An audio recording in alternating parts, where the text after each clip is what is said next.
Hello everyone, this is Prasujya and welcome to Student Guide. পিছফালে এটা point লিখা আছে B.Ed or PG.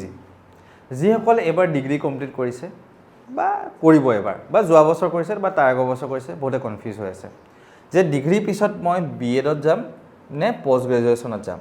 যেহেতু আমি লাষ্ট 2 মাহৰ পৰা ষ্টুডেণ্ট গাইড ইনষ্টাগ্ৰাম পেজটো সাংঘাতিক লেভেলত এক্টিভলি কাম কৰি আছোঁ। থাউজেণ্ডছ অফ DM আহিছে, থাউজেণ্ডছ অফ কমেণ্ট আহিছে। আমি সকলোৰ লগতে কথা পাতি আছোঁ, তাত আমি দেখিছোঁ আমাৰ ষ্টুডেণ্টসমূহ এক্সট্ৰিম লেভেল কনফিউজ এতিয়া কি কৰা যায় এতিয়া। চ' যিসকলে ভাবি আছে B.Ed কৰিম বুলি ডিগ্ৰী পিছত, যিসকলে ভাবি আছে PG কৰিম বুলি ডিগ্ৰী পিছত, প্ৰথম নিজক এবাৰ কুৱেশ্যন কৰিবা যে মই কিয় B.Ed কৰিম, যে মই কিয় পষ্ট গ্ৰেজুৱেশ্যন বা মাষ্টাৰ্ছ কৰিম, মই এতিয়া কিয় কৰিব বিচাৰিছোঁ, মই এতিয়া নিজক এবাৰ কুৱেশ্যন কৰিবা। যিটো ব্লাৰ ভিজন হৈ আছে আমাৰ, সেই ব্লাৰ ভিজনটোক আমি ক্লিয়াৰ কৰিব হ'লে আমি বহীত লিখি থৈ দিম লাগিব, বহীত লিখিব লাগিব যে আমি কিয় মাষ্টাৰ্ছ বা B.Ed বা অমুক তমুক তমুক তমুক কৰিব বিচাৰোঁ। এতিয়া তো চিম্পল যদি মই চাওঁ, যদি তুমি PG কৰা আফটাৰ ডিগ্ৰী, তেতিয়া তোমাৰ ছাবজেক্টটোৰ ওপৰত হোল্ডিংটো বহুত থাকিব। মই নিজে ফিজিক্সত আছোঁ ডিগ্ৰী, মই ফিজিক্সত ডিগ্ৰী কৰাৰ পিছত মই 1 বছৰ গেপ হ'ল, তাৰপিছত মই মাছ কমিউনিকেশ্যনত আহিলোঁ। যদি মই ফিজিক্সত ডিগ্ৰী কৰাৰ পিছত লগালগ মই ফিজিক্সত আহিলোঁ হয় মাষ্টাৰ ডিগ্ৰীত, তেতিয়া কিন্তু মই ফিজিক্স ছাবজেক্টটোৰ লগত বহুত জড়িত হৈ থাকিলোঁ হয়। মানে মাজত যদি তুমি 1 বছৰ 2 বছৰ 3 বছৰ গেপ দি দিছা ফিজিক্সৰ লগত, যে গেপ পৰিলে তোমাৰ ডিগ্ৰীৰ পিছত সেই ছাবজেক্টটোৰ লগত তোমাৰ মানে ৰিলেশ্যনটো বহুত মেক্সিমাম ষ্টুডেণ্টৰ নাইকিয়া হৈ যায়গৈ। চ' এইটো ডাঙৰ এটা প্ৰব্লেম।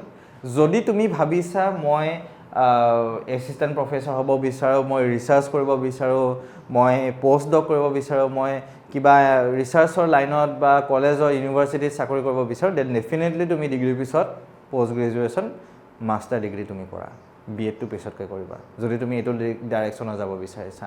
যদি তোমাক লাগে হ'ব আৰু দে কিমান পঢ়িম, সোনকালে চাকৰি এটা লাগে মোক এতিয়া, যিহেতু এতিয়া B.Edৰ চাকৰি তাকৰি দিয়ে আছে বহুতখিনি, তো মোক সোনকালে চাকৰি এটা লাগে এতিয়া মোক।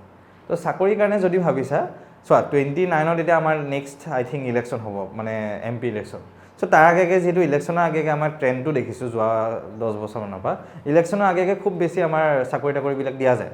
চ' 29ৰ আগে আই থিংক বা 31ৰ আগে বহুতখিনি চাকৰি দিব তোমাৰ এতিয়া। তোমালোকে ডিগ্ৰী বা B.Ed কেতিয়া পাছ আউট হ'ব, 2028ত যদি এই বছৰ জইন কৰা, 26ত যদি জইন কৰা 2028ত ডিগ্ৰী পাছ আউট হ'বা, মাষ্টাৰ ডিগ্ৰী 2028তে পাছ হ'বা একে। এতিয়া B.Edটো 2 বছৰ আছে, 1 বছৰ হোৱাগৈ নাই।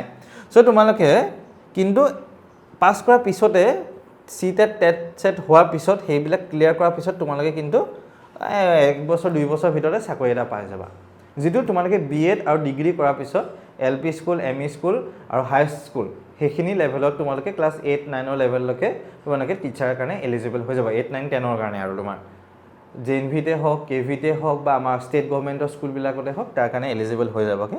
তাৰপিছত তোমালোকে যদি ভাবা নাই মোৰ বৰ্তমান চাকৰি এতিয়া পোৱা নাই বা অহা নাই, মই মাষ্টাৰ ডিগ্ৰী কৰিম, তেতিয়া তুমি অ'পেন ইউনিভাৰ্চিটিৰ পৰা কৰিব পাৰা, নহ'লে বা তুমি এখন ফুল টাইম ইউনিভাৰ্চিটিত আহি পেলাই তুমি মাষ্টাৰ ডিগ্ৰী কৰিব পাৰিবা।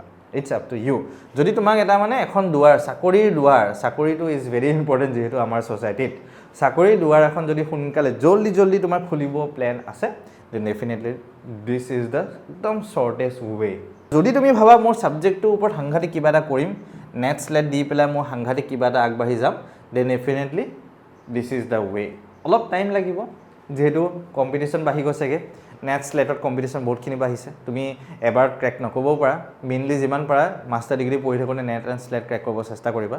আৰু আগন্তুক দিনত শুনি আছোঁ যে মানে প্ৰফেচৰৰ কাৰণে এক্সাম হ'ব, প্ৰফেচৰ চাকৰিৰ কাৰণে APSC নিচিনা 3টা ষ্টেজত এক্সাম হ'ব বুলিও শুনি আছোঁ। ন' ডাউট কি হয় নাজানো বাৰু, যদি হয় তেতিয়াতো বাৰু এটা বেলেগ লেভেলৰ প্ৰিপেৰেশ্যন কৰিব লাগিব পষ্ট গ্ৰেজুৱেশ্যনৰ পিছত উইথ নেট উইথ স্লেট, সেই দুটা লাগিব কিন্তু নেট আৰু স্লেট। চ' সেইকাৰণে ক'ব নোৱাৰি কি হ'ব পাৰে, খালি বৰ্তমান ষ্টেজটোত তোমাৰ নেট আৰু স্লেট থাকিলে কলেজ এখনৰ ইণ্টাৰভিউৰ কাৰণে মাতিলে তুমি গ'লা, বহিলা, ইণ্টাৰভিউ দিলা, তোমাৰ মাৰ্কছ চাৰ্কছ চালে, HS, HSLC পৰা লৈ ডিগ্ৰী পৰা লৈ মাষ্টাৰ ডিগ্ৰী পৰা লৈ নেটৰ গোটেইখিনি চাই পেলাই তোমাক যদি ভাল হৈছে ফাইন, চাকৰিৰ কাৰণে চিলেক্ট, যদি ভাল হোৱা নাই কেঞ্চেল, সেইটো ছিষ্টেম তোমাৰ এতিয়া। খালি এইটো ক'ব গ'লে ইয়াত টেট চেট বা CTET বা এইবিলাক দি পেলাই তোমাৰ চাকৰিৰ কাৰণে হ'বগৈ।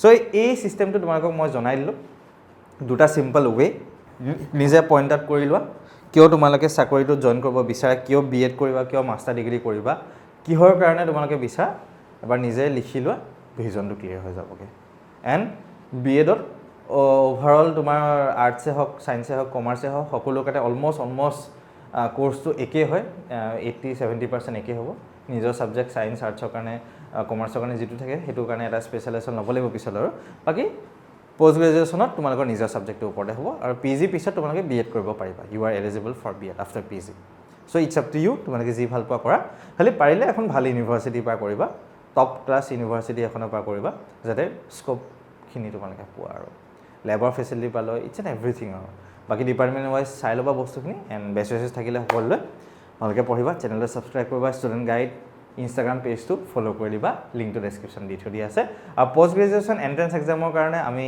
আপকামিং ডেজত ভিডিঅ'সমূহ আনি আছোঁ আৰু আমি ফ্ৰী গাইডেঞ্চ ছেশ্যনসমূহ আনি আছোঁ ডেফিনেটলি তোমালোকে চেক কৰিবা আমাৰ চেনেলটো ছাবস্ক্ৰাইব কৰি থৈ দিবা and this is from my side thank U